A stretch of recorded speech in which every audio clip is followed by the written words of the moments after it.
Welcome to Pigeon Talk One-on-One, topic with conditioning, preparation, and system. Pigeon Talk with Jaime Lim and Aaron Claudio. Pigeon Talk One-on-One, powered by Talomi Probiotics, Bear Sale, Wingmaster, Bona Mix, Royalties, Victory, Gasty Pro, Burlington, Mikusin, Haggis. So, paano mo nasasabi na, halimbawa yung mga lights na hawak mo, kailangan mo ng pasukan ng other light? Lagi naman, hindi ako yung ma-inbreed, ma-line breed.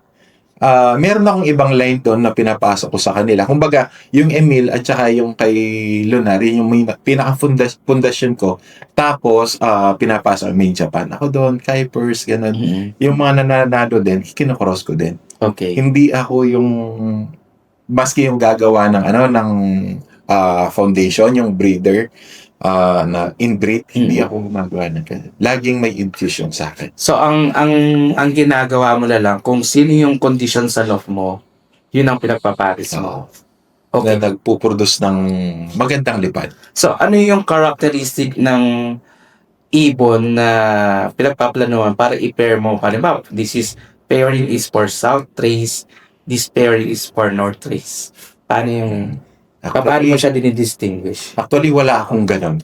Ang ibon ko, yung ibon ko, hindi siya ganun kabilis talaga. Kumbaga, consistent lang yung uwi niya. Okay. So, ano yung characteristic ng ibon na hinahanap mo para masabi mo na ito i-prepare ko ngayon? Bali, tinitignan ko yung mga nagiging resulta nila. Kung maganda yung nagiging resulta nila doon sa nakaraang season, yun yung mga kinocross ko. Halimbawa, itong pack na to, mga Emil to, okay pala doon sa mga Lunar, sila yung pinag-cross ko nun. Okay. Yung mga pamilya nito. So, yung pairing na yon para nasa north and south, ako na yon. So, okay. Kailan ka nag-start ng breeding ng south mo? Breeding ng south, yan, ngayon, January. Bali, actually, nauna akong mag-breed ng south. Pagtapos ng south ko, yung second class, yun pala yung north. Baliktad? Opo, baliktad. Why? Mas gusto ko po kasi sa norte yung bata. Mas matulin.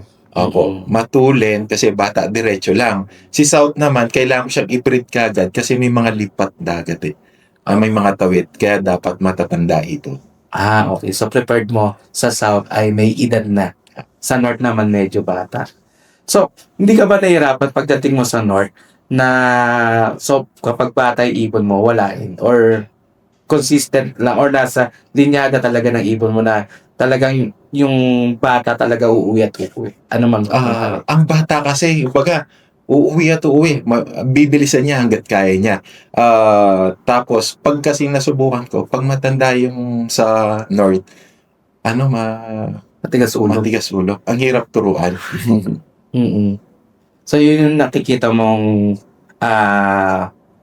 disadvantage ng kapag ka maglilipad ka ng north. Sa bagay, ang north kasi natin, more on lupa eh. Although may mga bundok.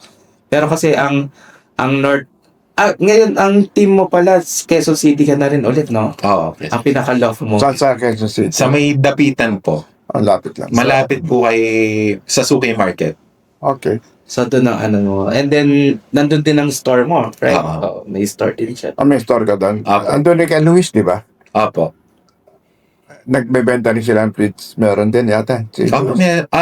Yung pong sa atin, wala yata sila. Pero may sariling halo din po sila. Okay. So, pagdating naman ng training na tayo, sa trainings naman, so, na-discuss mo na kanina kung paano kayo mag-train ng South. Ayan. So, may mga questions tayo from the viewers, which is, pagdating naman ng smash. Kasi, actually, since na matagal ka na rin, sir, nag-iibon, so ano ba yung mga technique natin? Kumbaga parang, in your own preview, in your own opinion. So, kapag ka may smash race ba, may mga binabago ka pa ba na na mga food supplement, mga feeds, or yung mga, halimbawa sa feeds, nagdadagdag ka ba, nagbabawas ka ba ng mga seeds, etc. Mga seeds, mga oil seeds, or something. Actually, sa smash, para sa akin, wala akong kondisyon na para sa smash eh.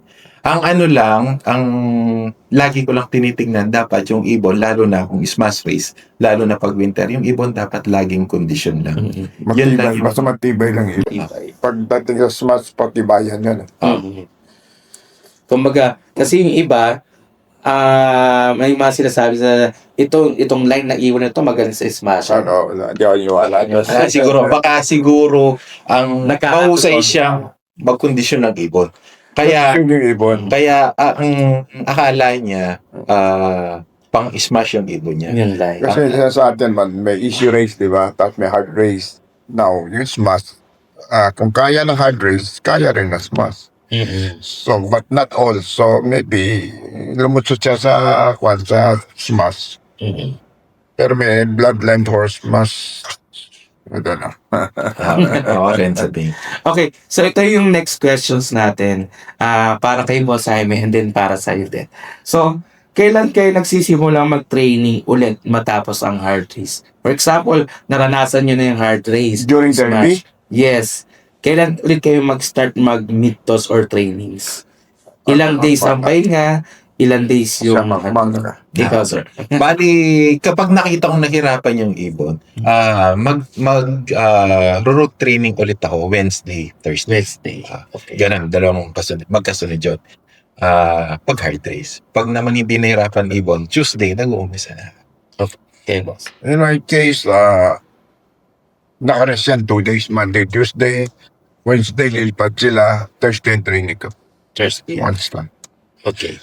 Pag super hard race, yung talagang hirap na hirap, final na lang. But normally, kaya naman yung Thursday. Bira na hindi ako nagmi-mid-toss kami. Okay. Pero depende pa rin kasi kung nakaranasan tayo ng mga smash race, malamang sa malamang mga susunod na days, smash din eh. Diba? Minsan pag kayong ganun eh. So, okay. So, yung sa mga smash race natin, di ba, na-smash race tayo.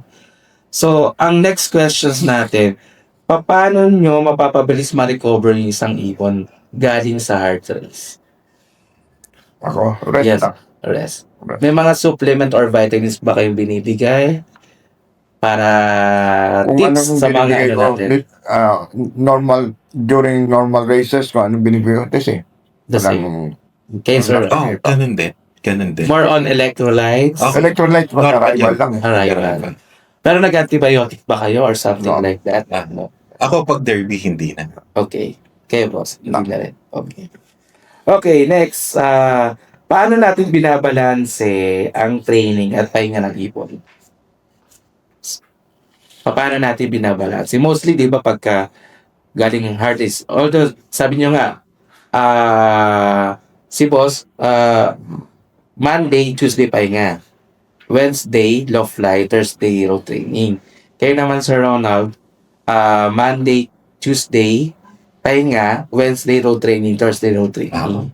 So, paano nyo binabalansi yung mga ganang factor na yun?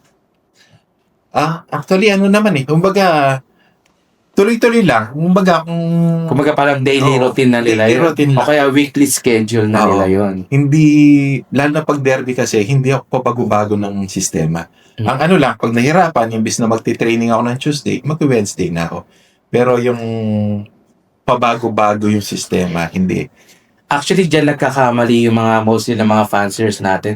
Pagdating ng derby, pag nagbago sila ng sistema, lumalakpak yung yung condition ng ibon. Yung iba, nanalo na. Gusto pa baguhin nila. Yes. Baka they want to achieve more. Oo. Lalo pa yung mga fanciers na magamot. Di ba? Halimbawa ngayon lap na to, isang tablet lang lalagay niya. Eh maganda yung clocking niya. Gagawin niya for next 2 tablet na. Para doble. Padoble-doble.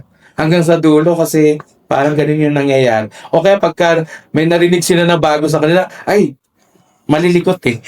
Oo. Minsan may mga fanciers tayo malilikot na consistent na yung uwi, maganda na yung pa-uwi. Tapos pagka may narinig sila, kailangan ko to gamitin to, ganyan-ganyan. Kaya mostly, instead na manalo sila, nasa lumalakpak pa sila. Kasi ilan libo ang puncher ito, hundreds of thousands. Kanya-kanya sistema. Gusto mo adapt to, gusto mo adapt yun. Kaya, Tapos kung anong ginagawa mo, yan lang. Avoid na bagbaguhin mo lang. mhm.